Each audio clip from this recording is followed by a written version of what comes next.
My father-in-law, Harold Grayson, pointed right at me during the board meeting and said, "We're trimming the fat, and you're out. Grab your stuff and hit the road." My wife, Cassandra, sat next to him in her crisp charcoal suit, staring at the table like I wasn't even there. Then she chimed in, "Also, I'm done with you. You're getting nothing." They gave me 60 minutes to clear out of the building I'd helped design. The same place where my construction company had been based for nearly a decade. The same spot where I'd framed my first business permit and sealed deals worth millions. Harold, my soon-to-be ex-father-in-law, presided over that sleek oak table like he owned the world. His gray hair was combed back, and his $50,000 watch gleamed under the afternoon sun. The board members around him, folks who'd laughed at my barbecues and praised Cassandra's desserts, wouldn't look me in the eye. "Mason," Harold went on, his voice dripping with that smug tone I'd endured at every family gathering for years. "We no longer need your services. Security will show you the door." I stood there, maybe half a minute, letting the sting of their betrayal sink in. The cold, calculated way they'd planned this, and how my own wife had set it all up without a word to me. "You know what, Harold?" I said, keeping my voice calm even though anger was burning inside. "You're dead right about cutting the useless stuff." I walked out with my chin up, but something was shifting deep down, something sharp, quiet, and ready to settle the score. The next morning, my phone was blowing up. I made 88 calls before I even pulled out of the parking lot of what used to be my company's headquarters in downtown Sacramento. Sometimes, when people think they've buried you, they forget you know where their secrets are hidden too. Let me backtrack and explain how I ended up here. I'm Mason Caldwell, and until yesterday I thought I had life all mapped out. I ran Grayson Caldwell Construction, named partly after my wife's family because I was naive enough to think marriage meant teamwork. We handled major projects in the greater Richmond area. Old warehouses, crumbling buildings, big commercial demolitions that took skill and guts. I started with just a beat-up truck and a crowbar 13 years ago. I'd been in construction since I was a teenager, saving every dime, learning the trade from the ground up. When I married Cassandra, her dad offered to fund my company. I didn't see the invisible leash that came with his money, ready to be pulled whenever he wanted. Cassandra Grayson Caldwell, that's what she called herself at work, keeping her maiden name like it was some kind of safety net. She was everything I wasn't. Polished, Ivy League educated, a corporate attorney with old Virginia wealth in her blood. We met at a charity gala 9 years ago, and I thought I'd struck gold. She was stunning, sharp, and classy, making me feel like I could fit into her world. What a fool I was. The red flags were there, plain as day. She'd fix my grammar in front of her friends at cocktail parties. She'd introduce me as my husband who runs a construction business, instead of just my husband. She'd drop hints about upgrading my clothes, my pickup, my whole life. I told myself it was her way of caring, of pushing me to be better. But the real clue was how she talked about cutting people off. Old friends, ex-coworkers, even distant cousins. Cassandra had this razor-sharp way of dropping anyone who didn't serve her anymore. No feelings, no nostalgia, just a cold tally of who was useful and who wasn't. I never imagined I'd be the one she'd axe. The morning after the boardroom ambush, I sat in my truck outside what used to be my office in a Sacramento industrial park, watching the sunrise over the equipment yard. My gear, cranes, bulldozers, all bought with my sweat, was now tangled in company assets. According to the divorce papers, Cassandra's law firm slapped me with at dawn. That's when I made the first call. "Pete's Materials, this is Pete," the voice answered. "Pete, it's Mason Caldwell," I said. "Mason, good to hear from you. How's business?" "Depends. You still owe Grayson Caldwell about 12 grand for that school project last month, right?" "Yeah, but it's not due for... I need it wired to my personal account today. Company accounts are locked." There was a pause. Pete Donovan had been in the game longer than me, and he could smell trouble. "Mason, what's going on? Let's just say I'm cashing out before my partners do it for me. Can you send that transfer this morning?" "You got it, man. Are you holding up?" "About to be doing a lot better." That was called one. By the time my coffee was cold, I'd hit up 87 more. Suppliers, subcontractors, clients who owed Grayson Caldwell Construction. I laid it out straight. Pay me directly now, or deal with Harold Grayson's lawyers in 6 months, when they untangle the corporate mess. Every single one chose me. By lunchtime, my personal account had nearly $180,000, money I'd earned fair and square for jobs I'd already done. Harold's legal team could try to claw it back, but good luck when I've already got it in hand. Those calls weren't just about cash, though. They were about intel. In a city like Richmond, after 15 years in construction, you know everyone's dirt, and they know yours. "Hey, Mason, sorry about you and Cassandra," said Jimmy Walsh from Walsh Plumbing. "My brother saw her at a cafe yesterday with some suit from her firm. Looked real close, if you catch my drift." I caught it.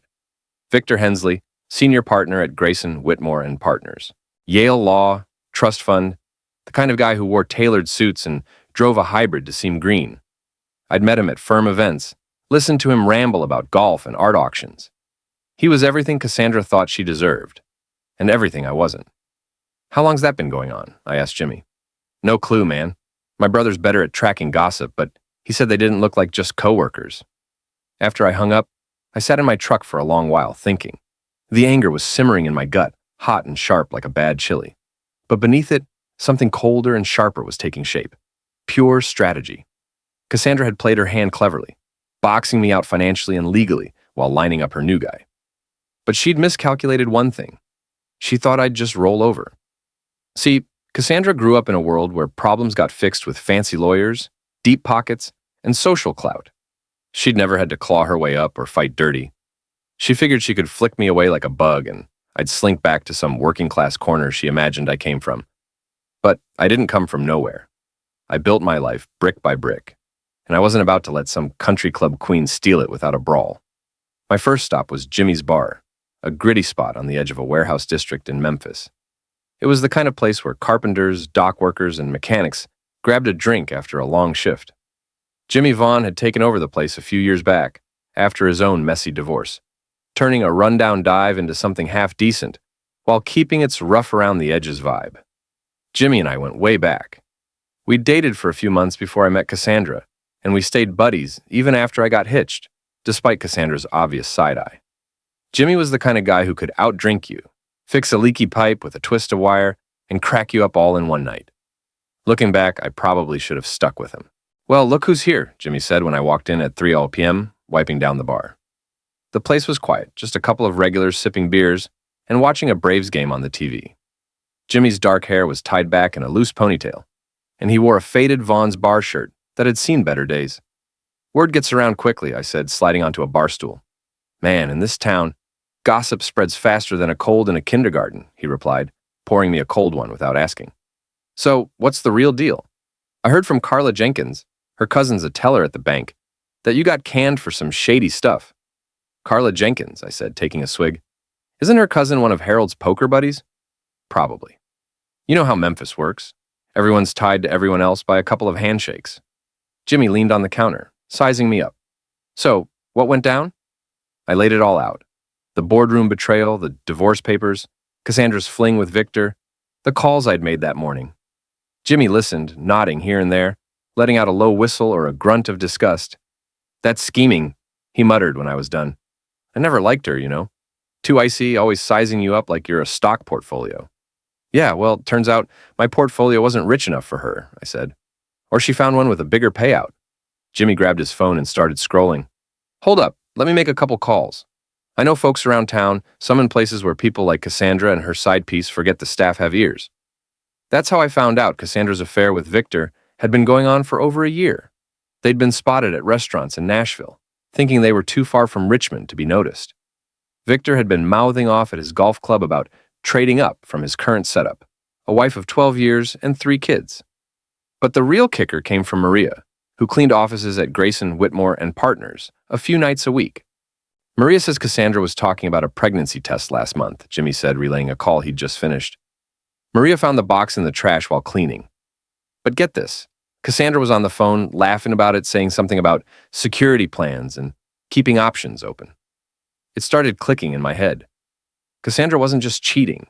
She'd been orchestrating this whole takedown, plotting her exit while squeezing every advantage from our divorce. The pregnancy scare was likely another move in her playbook, maybe to keep Victor hooked or to throw a wrench in the legal fight. "I need to see Victor," I said, draining my beer. "Mason, that's a lousy idea," Jimmy warned. "You're not thinking clearly." "I'm thinking clearer than I have in years." I stood up. "Where's he living?" Jimmy sighed, grabbing a pen and a napkin. "Promise me you won't do anything dumb." "Define dumb." Anything that lands you in a cell or a hospital bed. I took the napkin with Victor's address scribbled on it. Can't promise that, but I can promise it'll be a show. Victor Hensley lived in a sleek condo tower in Memphis's Riverfront district, the kind of place that screamed, "I've got too much cash and zero style." His hybrid SUV was parked in the garage, all shiny and smug, practically begging for trouble. I'd brought a few things from my truck. Nothing crazy, just a tire gauge, a pocket knife, and a can of spray paint I'd grabbed at a hardware store. I also had a crowbar, but that was more for intimidation than actual use. Fancy cars are built to look sharp and run smooth, but they're not made to handle the kind of punishment someone like me, who's spent years wrestling heavy equipment, can dish out. A quick slice in each tire's sidewall, and that $80,000 hybrid wasn't going anywhere. With a can of neon yellow spray paint, the same shade we used to tag demolition zones, I scrawled "Marriage Wrecker" in bold letters across the driver's side. I was back in my truck 3 blocks away in Memphis's Riverfront district before anyone clocked the damage. By the next morning, Victor's trashed SUV was the hot topic among Richmond's legal crowd. Someone snapped a photo and threw it online, and it spread faster than a wildfire in a dry field. By the time Victor arranged a tow and repairs, half the attorneys in the city had seen it. But Victor wasn't the type to eat a hit like that quietly. That became clear when 2 of his pals showed up at the construction yard in a Memphis suburb, where I was grabbing some gear I'd left behind. "Mason Caldwell," the first guy said, his voice sharp. He was tall, lanky, wearing a suit that looked absurdly out of place among the dust and steel. His buddy was shorter, built like a retired linebacker who'd found the gym again. "Depends who's asking," I said, tossing a toolbox into my truck without looking up. "We're friends of Victor Hensley," the tall one said. "Heard you had a little mix-up with his car." "Don't know what you mean," I replied, keeping my focus on the tools. "That's funny," the tall guy said, stepping closer. "Victor thinks you're holding a grudge over some personal stuff."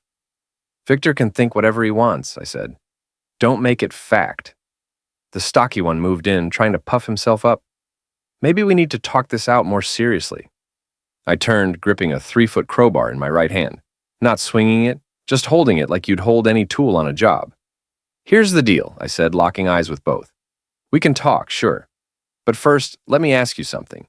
You know what happens when a crane swings into a building that's not braced, right?" They looked at me like I'd spoken another language. "It doesn't just take out the building," I went on. "It drags down everything tied to it. Beams, supports, the whole framework. One hit, and the entire structure collapses." I set the crowbar on my truck's tailgate, keeping my hand close. "Now you two can run back to Victor and tell him Mason Caldwell's a fair guy. I'm willing to call it square on the car, as long as he keeps his hands off what's not his. But if he wants to push this, if he wants to send more buddies to talk, he better think real hard about whether he's ready for that crane to swing his way." The tall guy opened his mouth, but his friend grabbed his arm and shook his head. They slunk back to their Audi without another word. That afternoon, my phone rang. "What the hell are you doing, Mason?" Cassandra's voice snapped, skipping any pleasantries. "Could ask you the same thing," I shot back, "but I'm pretty sure I know the answer." "You need to quit this immature nonsense," she said. "Vandalizing Victor's car, intimidating his friends. You're just digging a deeper hole." "Deeper hole?" I laughed. "Cassandra, darling, you divorced me yesterday and booted me from my own company. How's it supposed to get worse?"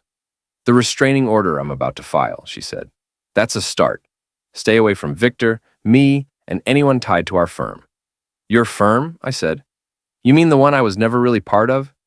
Just a handy chump with a construction business you could milk until you found a shinier toy."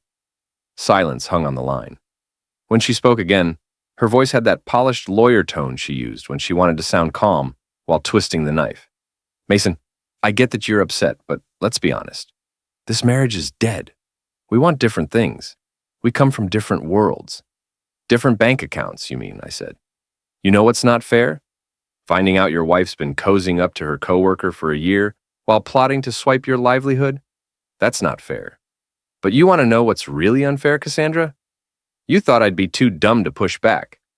I hung up before she could reply. 2 days later, a sheepish deputy sheriff, one who'd worked security on a few of my job sites, handed me the restraining order. Standard stuff. Stay 500 feet from Cassandra, Victor, their offices, homes, and associates. It sounded intimidating, but it was just paper unless I did something reckless, like showing up at their place with a crowbar, which I wasn't planning on. I had smarter moves in mind. People like Cassandra and Victor live and die by their reputations and networks. They thrive in a world where image trumps substance, where the right connections can make or break you. They'd weaponize that world against me, turning my contacts and partners against me with rumors and legal threats. But that game cuts both ways, and I was about to stir up some trouble in their perfect little ecosystem. My first target was the Grayson, Whitmore, and Partners annual charity gala, held every year at a swanky hotel in downtown Richmond to raise cash for some cause that let rich folks feel noble while writing tax-deductible checks. Cassandra had run the show for 4 years, using it to flex her social clout and impress the firm's bigwigs. I'd attended every year since we got married, making small talk and playing the good husband while she worked the room. I knew the event inside out, who the major donors were, what kind of night they expected. Most importantly, I knew it only worked if everything ran like clockwork, keeping everyone comfortable and polished. So, naturally, I decided to make it as messy and embarrassing as possible. The gala was set for Saturday night. That afternoon, I dug out my best suit, the one Cassandra had picked out for these kinds of events, and drove to the hotel. I looked clean, familiar, like I belonged, the kind of guy the staff would recognize, but not question. I strolled into the banquet hall in downtown Richmond, clipboard in hand, wearing the kind of self-assured look that screams, "I belong here." The event crew was busy setting up, arranging tables, organizing auction displays, tweaking the sound system. Nobody blinked at another guy in a suit ticking off a checklist. The auction items lined the room's edges. Vacation getaways, paintings, dinners with local big shots. Each had a card with details and a sign-up sheet for the silent auction. I made a few subtle tweaks. The Cozy Weekend in Asheville became Cozy Weekend in Asheville. Clothing optional, bring your own partner. The exclusive wine tasting with a master sommelier turned into exclusive wine tasting with a master sommelier, who might be a bit tipsy. Small edits, but enough to spark confusion and red faces when folks started reading closely. That was just the appetizer, though. The real fun would kick off when the guests showed up. At 7 p.m., I parked my truck across from the hotel's entrance in Richmond's Arts District, with a clear view of the valet stand. The city's elite rolled in right on time. Lawyers, investors, property moguls, all decked out in their finest, ready to flash cash for a good cause. Cassandra arrived at 7:30, looking like $1,000,000 in a sleek navy dress that probably cost more than a month's rent for most folks. Victor was glued to her side, playing the doting boyfriend, his arm around her as they smiled for the hotel's hired photographer. They were the picture-perfect power couple. Wealthy, polished, untouchable. By 8 I was ready. I sauntered into the hotel lobby like I owned it, giving a nod to the doorman who'd seen me at these events before. The ballroom was buzzing with Richmond's high society, sipping champagne and bidding on trips they'd never take. I grabbed a drink from the bar and started mingling, chatting with folks I'd met at past galas. Everyone was cordial but uneasy, probably wondering why I was there, given the rumors about my divorce and the restraining order. Nobody wanted to cause a stir at a charity event, though. "Mason," said Carla Jenkins, the banker's cousin who'd been spreading stories about me, "didn't expect to see you here tonight." "Wouldn't skip it," I said with a grin. "Cassandra always puts on such a great show." "She sure does," Carla replied, clearly unsure how to navigate the conversation. Though, I added, some of the auction items this year are a bit bold. "Have you read the wine tasting description?" Carla frowned, excused herself, and headed to the auction tables. Within 10 minutes, a small group had gathered around the wine tasting display, chuckling nervously and whispering. But I was just warming up.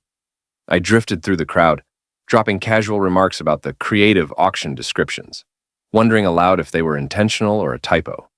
By 8:30, a quiet wave of confusion and embarrassment was rippling through the room. Guests were double-checking the cards, pointing out the oddities, looking for someone from the firm to explain the mess. That's when Cassandra spotted me.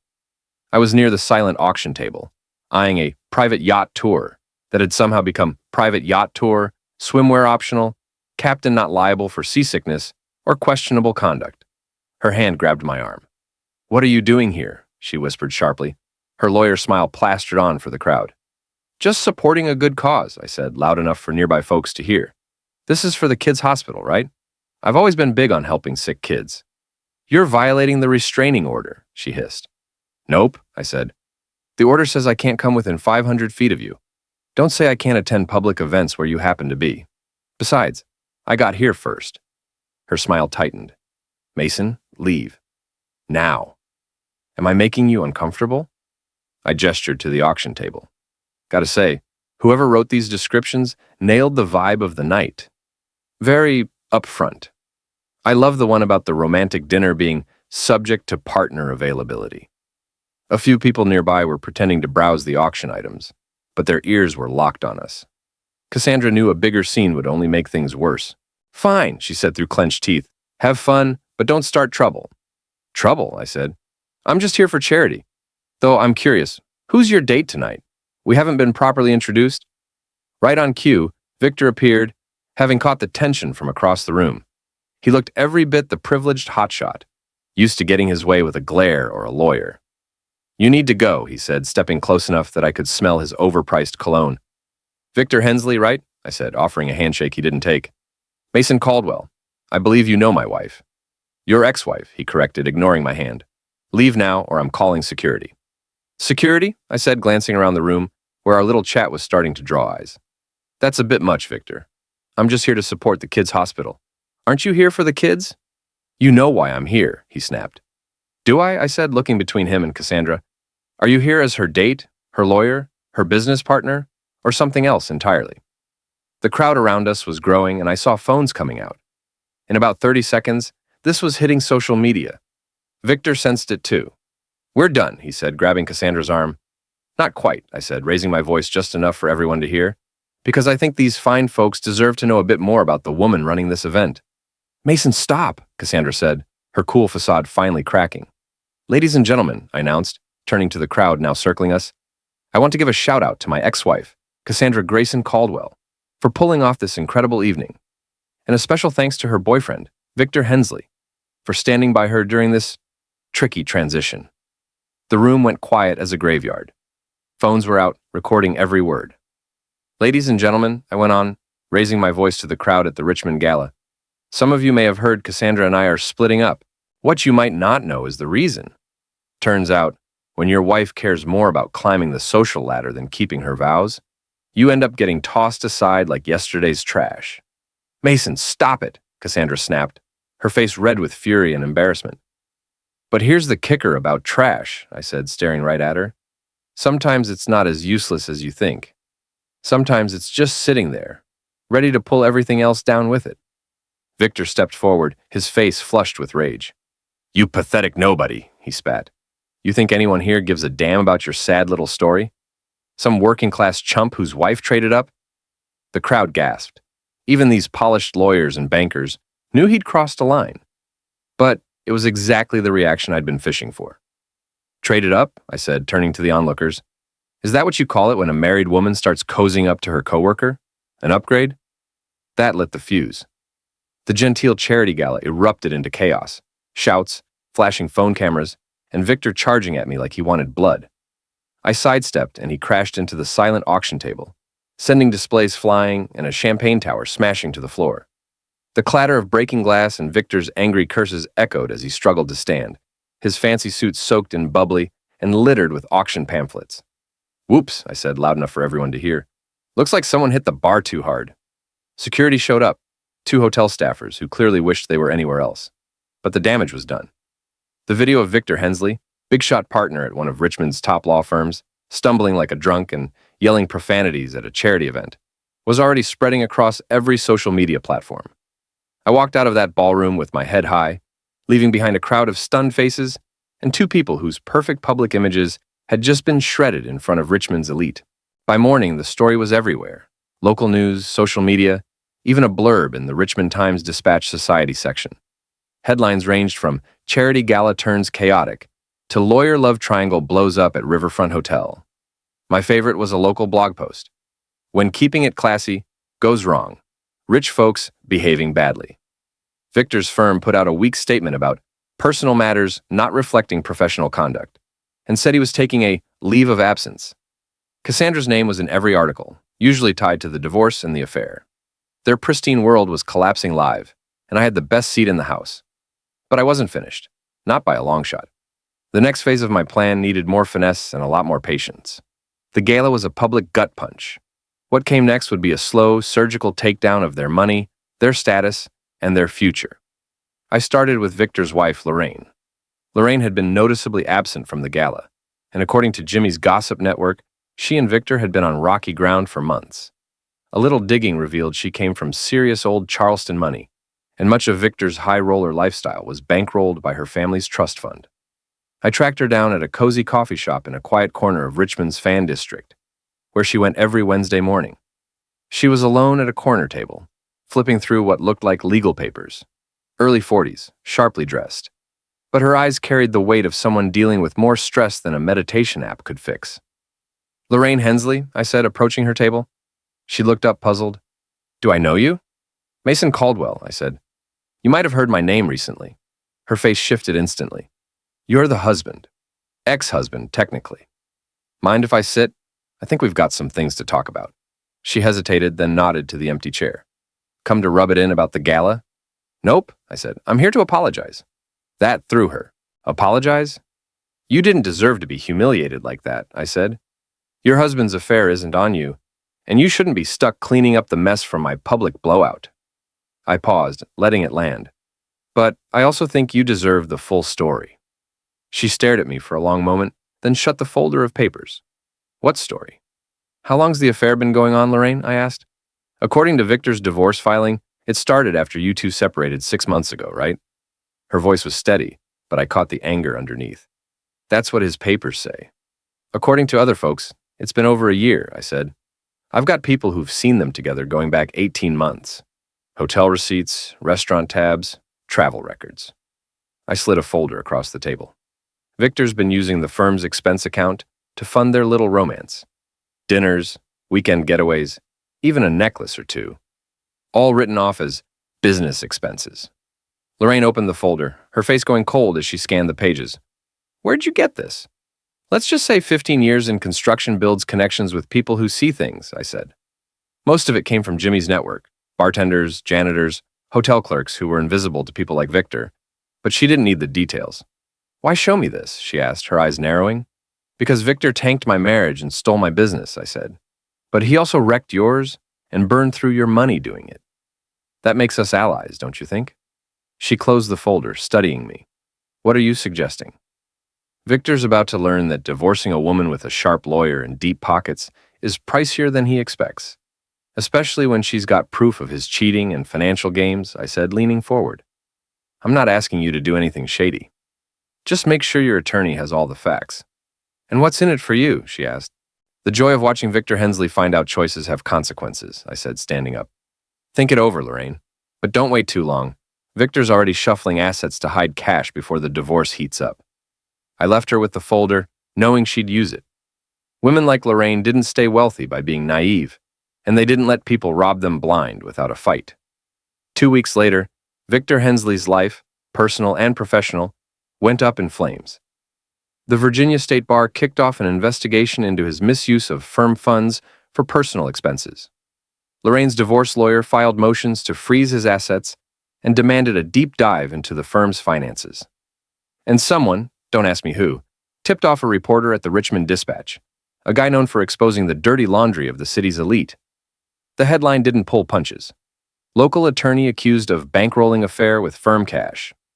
The article laid out Victor's fling with Cassandra, his shady expense reports, and the growing scandal tied to their public antics. It even mentioned the gala meltdown, with links to the viral video of Victor's champagne-soaked tantrum. The real gem, though, was a side piece about the other woman, a profile of Cassandra Grayson Caldwell that painted her as a scheming social climber who'd seduced a married man and roped him into torching her husband's business. It quoted unnamed sources calling her ruthlessly ambitious, willing to steamroll anyone for a step up the ladder. Reading that story over coffee at Jimmy's bar in Memphis's warehouse district, I felt a spark of joy I hadn't known in months. Pure, unfiltered satisfaction. "You look like the cat that ate the canary," Jimmy said, topping off my mug. "Just catching up on the news," I said. "Crazy what makes headlines these days." "Yeah, right," he said, sliding into the seat across from me. "Mason, you gotta watch your step. You've made your point, got your payback. But if you keep poking the bear, it's gonna swing back harder." "Let it swing," I said. "I've got nothing left to lose." "That's what scares me," Jimmy said. Guys with nothing to lose do reckless things. I appreciate the worry, Jimmy, but I'm not being reckless. I'm just making sure the truth sees daylight. He looked unconvinced, but before he could argue, my phone buzzed with an unfamiliar number. Mason Caldwell, I answered. Mr. Caldwell, this is Diane Carver from Channel 6 News, the voice said. I'm working on a follow-up to the Hensley scandal and hope to get your take on recent events. I stepped outside Jimmy's, leaving him shaking his head behind the bar. What kind of take are you after? I asked. You were at the heart of the gala incident, and now your ex-wife is facing serious professional fallout, she said. Our viewers want your side. What fallout? I asked. You didn't hear? Grayson Whitmore and partners announced this morning that Cassandra Grayson Caldwell is on administrative leave pending an internal review. There are questions about her role in the Victor Hensley mess and whether she broke any ethical rules. A wave of satisfaction hit me so hard it almost knocked me over. Cassandra's career, the thing she prized above our marriage, above honesty, above basic decency, was finally cracking apart. I don't have much to say to the press, I told the reporter, but I'll say this. People make choices, and sometimes those choices bite them in ways they never saw coming. After hanging up, I stood outside Jimmy's for a few minutes, letting it sink in. Cassandra was losing her job. Victor was staring down professional ruin and a financial gutting. Their shiny little world was imploding, just like they'd tried to implode mine. But as Jimmy warned, people with nothing left to lose can get desperate. I learned that the hard way the next evening when I got back to my place, a no-frills one-bedroom apartment I'd rented in a quiet corner of Memphis's Midtown, after Cassandra kicked me out of our old house. It wasn't much, but it was mine. Clean, simple, untouchable. Except the door had been pried open. This wasn't some random burglary. Nothing was stolen. My TV, laptop, all my valuables were still there. But someone had gone through the place methodically, looking for something specific. Drawers were opened and neatly shut. Papers were shuffled and restacked. My computer had been powered on, though whoever did it was smart enough to shut it down after. They were hunting for dirt. Something to tie me to Victor's career crash or Cassandra's job troubles. Something to hit me back as hard as I'd hit them. Too bad for them, I'd learned long ago not to keep sensitive stuff lying around. I made a quick call to Pete Donovan, who owed me a few favors and had connections across Richmond's construction scene. Pete, I need a favor, I said. Know anyone who does security work? Someone who could figure out who's been sniffing around me? There was a pause. Mason, what kind of mess are you in? The kind where rich folks think they can fix their problems by hiring muscle, I said. Can you make some calls? Yeah, I'll poke around, he said. But be careful, man. These people don't play clean. That night, I didn't stay at my place. I crashed on Jimmy's couch, and we spent the evening picking apart the situation, trying to guess who'd be desperate enough to break in. Gotta be Victor, Jimmy said. He's facing disbarment, his wife's cleaning him out, and his reputation's toast. He probably thinks if he can pin this on you, he can dodge the blame. Maybe, I said. But Victor's not the type to do his own dirty work. He'd hire someone. Could be Cassandra, though. Her job's gone, her boyfriend's a liability, and her perfect life's unraveling. She might be desperate enough to try anything. We were both off the mark. The call came from Pete the next morning while I was sipping coffee at Jimmy's. Mason, you're not going to believe this, he said. The guy asking questions about you? It's not Victor or your ex. It's Harold Grayson. That hit me like a brick. My ex-father-in-law? Why the hell would he? Think about it, Pete said. His daughter's career's tanking, his firm's caught in a scandal, and his golden boy future son-in-law is facing ruin. To him, you're the guy who kicked this all off. I didn't kick off anything, I said. I just finished what they started. Yeah, well, Harold Grayson doesn't see it that way, Pete said. My guy says he's been digging into you. Real quiet. Real pricey digging. That afternoon, I got proof Pete was right. I was leaving a bank in Memphis's Midtown when a guy in a sharp suit approached me in the parking lot. Mason Caldwell? He asked. Depends who's asking, I said, sizing him up. He handed me a business card. Vincent Holt, Holt Security Solutions. We need to talk. The card was sleek, minimal. The kind that didn't need flash because the clients already knew who to call. What's this about, Mr. Holt? I asked. It's about what I can do for you, he said. Someone's shelling out big bucks to dig into your life, your movements, your contacts, your weak spots. And you're telling me why? I asked, leaning against my truck. Because the client's asking for more than just a standard background check, he said. They want your daily routine, your allies, Anything they can use to hit you hard. Not just legally, socially, financially, the works.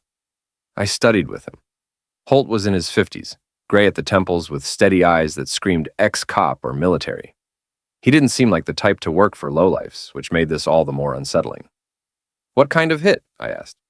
Not the kind that wipes you off their radar for good, he said, then quickly added, not necessarily physically, but in every other way. Your reputation, your money, your life. The kind of takedown rich folks pull when they feel cornered. And you're warning me because I don't like being a tool for crushing someone who's just fighting back, he said. I looked into you, Caldwell. You got screwed by people who thought they were untouchable, and you pushed back. That's not a crime. That's just smart. He reached into his jacket and handed me a manila envelope. These are copies of every report I've sent my client, plus what they've asked me to dig into next. Call it a professional favor. What do you want for this? I asked. Nothing, he said. But watch your back. Harold Grayson has resources you can't fathom, and he's not the forgiving type. After Holt left, I sat in my truck, flipping through the reports. They were detailed, professional, and chilling. Harold had hired Holt to map out my entire existence, where I lived, ate, who I met, how I spent my days. Worse, there were notes on Jimmy, Pete, Lorraine, and others who'd helped me. Harold wasn't just coming for me. He was targeting everyone who'd backed me against his daughter and Victor. That evening, I called a meeting at Jimmy's bar with everyone who'd had my back. Jimmy, Pete, Lorraine, and a few others who'd fed me info or support. I laid out Holt's warning and passed around the reports showing how they'd all been investigated. So, let me get this straight, Pete said, scratching his head. This rich jerk wants to ruin us all, just because we helped you stand up to his daughter's mess? That's the gist, I said. Well, that settles it, Lorraine said, a glint in her eye I hadn't seen before. She looked almost excited. Settles what? I asked. Harold Grayson thinks he can bully people into submission by threatening their livelihoods, she said, but he's made a big mistake.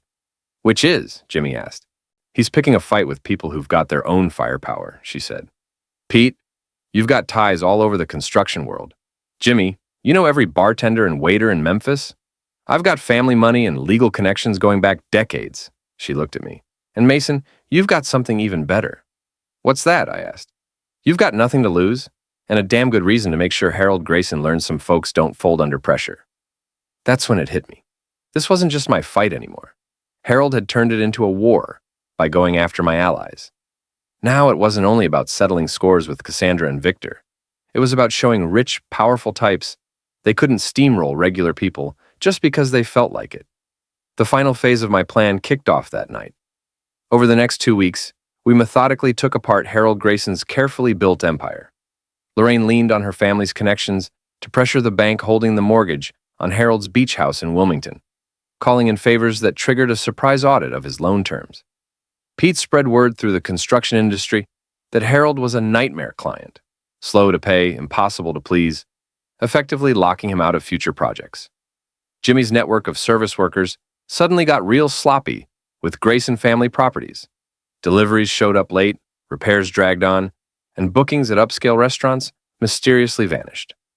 But the real strike was aimed at Harold's pride and joy, his reputation as a top-tier businessman.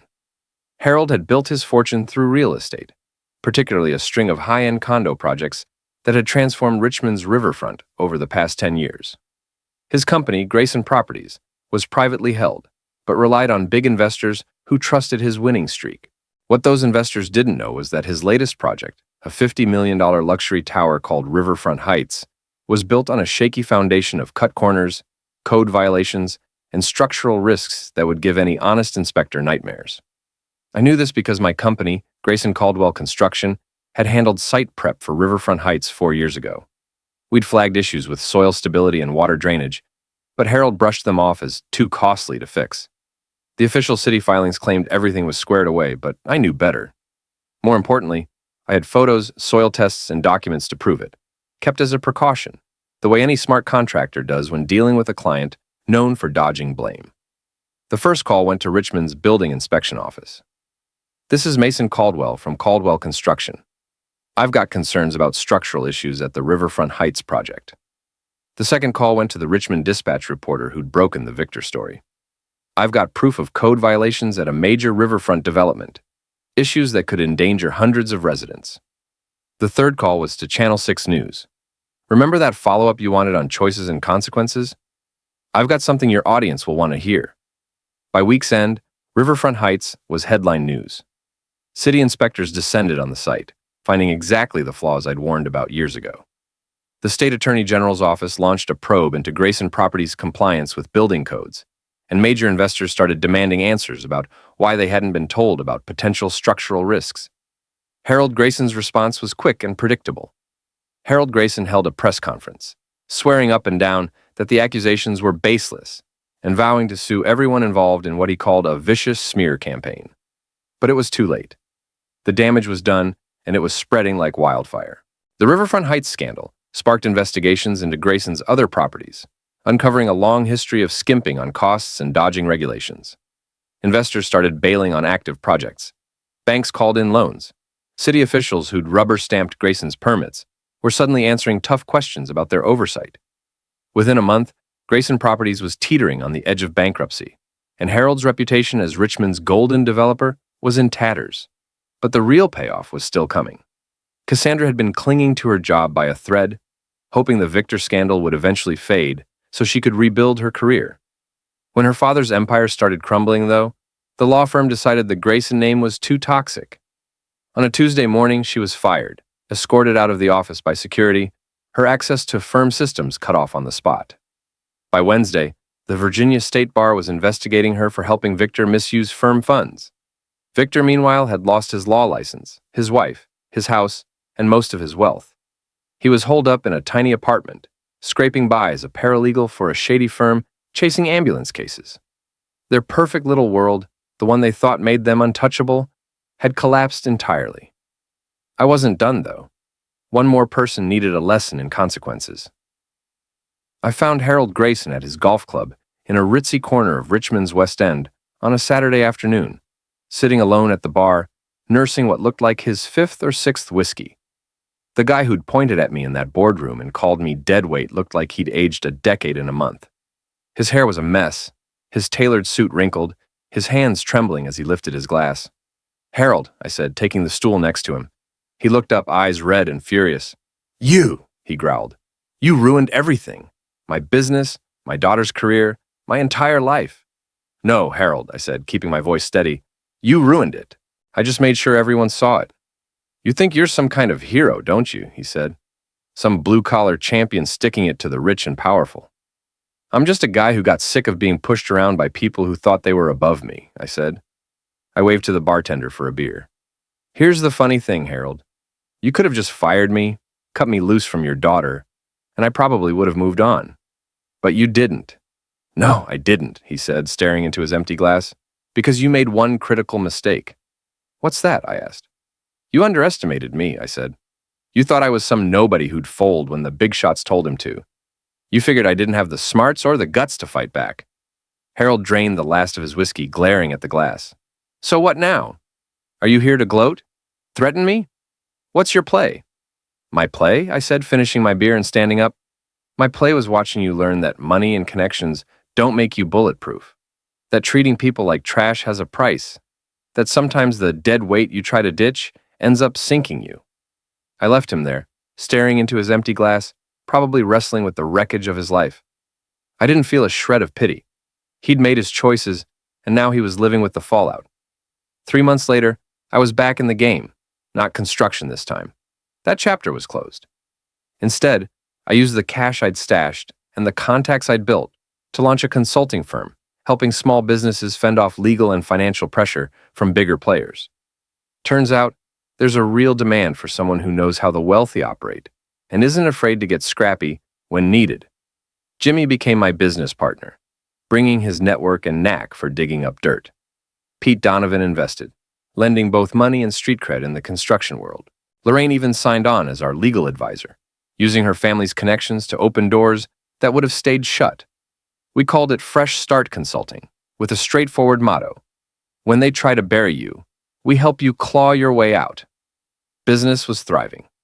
I was working late in our new office, a modest but sharp space in Richmond's Carytown, not far from Victor's old condo tower, when an unexpected visitor walked in around 7:00 p.m. Cassandra looked nothing like the polished lawyer who'd torn my life apart a year ago.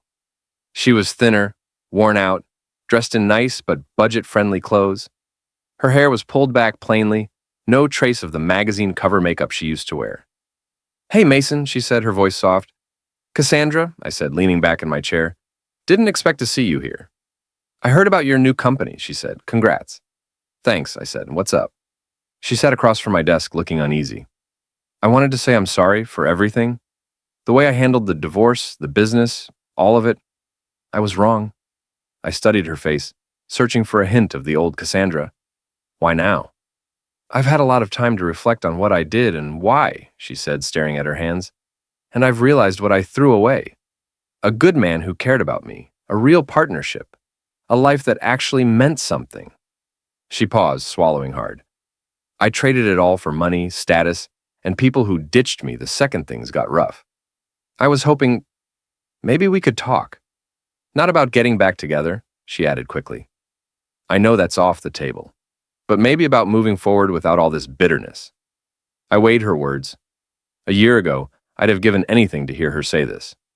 But now, looking at her, I felt nothing. No anger, no love, no need to twist the knife. Just a faint curiosity about why she thought this mattered now.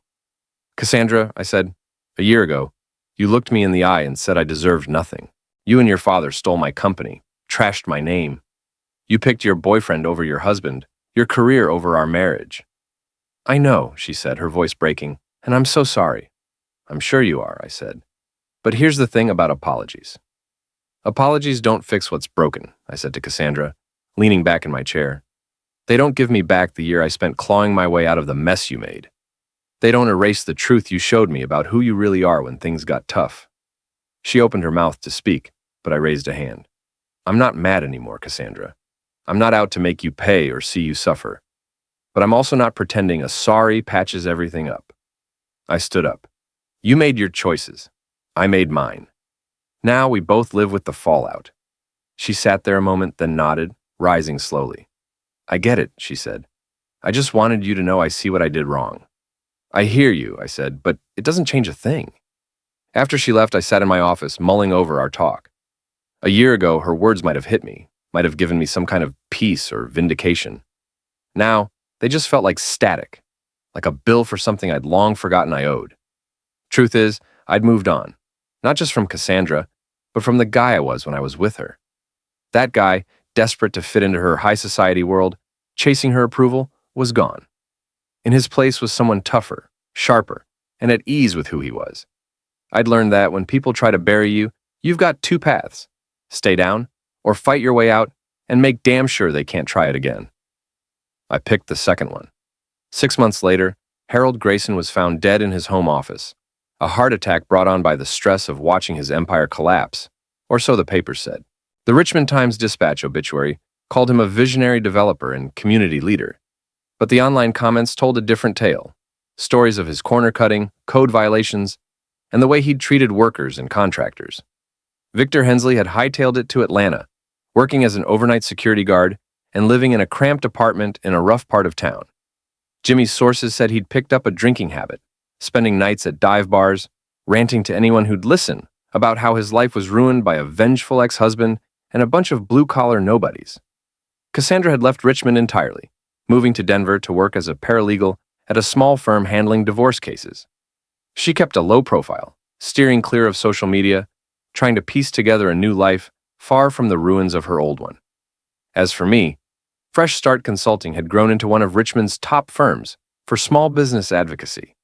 We'd helped dozens of companies push back against corporate strong-arming, shady loans, and other power plays. The work was fulfilling in a way construction never was. Instead of tearing things down, we were lifting people up. But the real payoff was knowing that wealthy, powerful folks couldn't just crush regular people without a fight. Every time we helped a small business owner stand up to a corporate giant, every time we exposed corruption or abuse, we sent the same message I'd delivered to Harold Grayson and his family. Some folks don't stay buried. On a chilly March morning, exactly 2 years after Harold pointed at me in that boardroom and called me dead weight, I stood in my office looking out over Richmond's riverfront. The water was slate gray, gulls circling above, barges hauling goods up and down the James River. It was the same view I'd had from my old office, but everything else was different. My phone pinged with a text from Jimmy. Client meeting at 3. Small bakery owner getting leaned on by a developer. Sound familiar? I grinned and typed back, on my way. Another day, another chance to help someone stand up to the untouchables. Another shot to show that money and power don't always win. Another reminder that when you think you're cutting loose dead weight, sometimes you're actually slicing the rope that's keeping you from falling.